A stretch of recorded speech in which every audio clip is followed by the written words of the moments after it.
We have already studied up to cyclostomata, that is jawless vertebrates under agnatha. Let's switch over to gnathostomata, vertebrates with jaws, which are further divided into two superclasses, PISCES and Tetrapoda. PISCES, their study is called ichthyology. They are further divided into two classes, chondric thighs and ostick thighs. The first class, that is chondric thighs, they are commonly called cartilaginous fishes because their endoskeleton is made up of cartilage.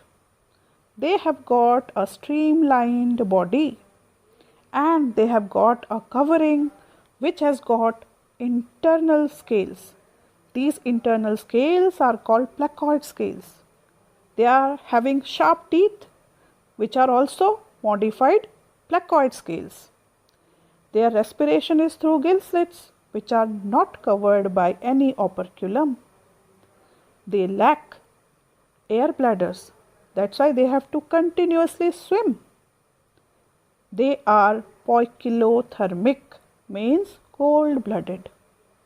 They have got a two-chambered heart which is having one auricle and one ventricle. Chondric thighs are hunters. They have sharp teeth. Also, some chondric thighs like torpedo can emit electric shocks. Likewise, trigon has poisonous stings. They are dioecious. Male and females are separate. Males have got a pair of claspers near the pelvic fins.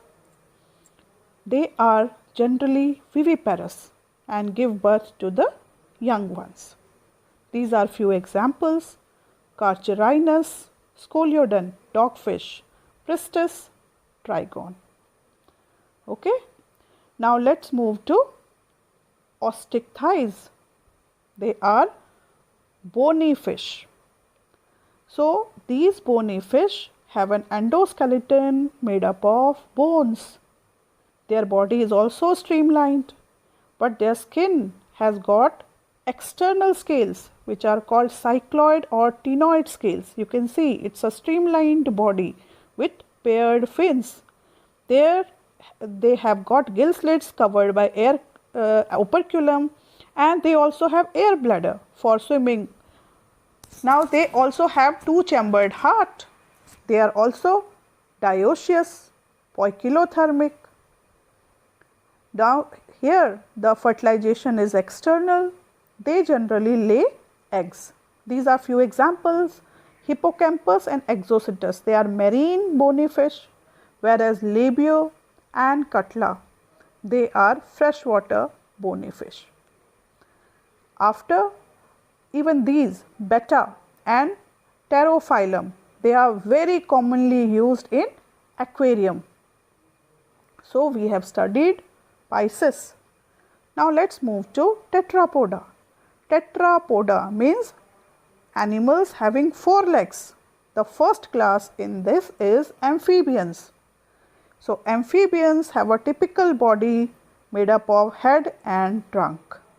They have got two pairs of legs, forelimbs and hind limbs, but there are few which have got tail, but few lack the tail.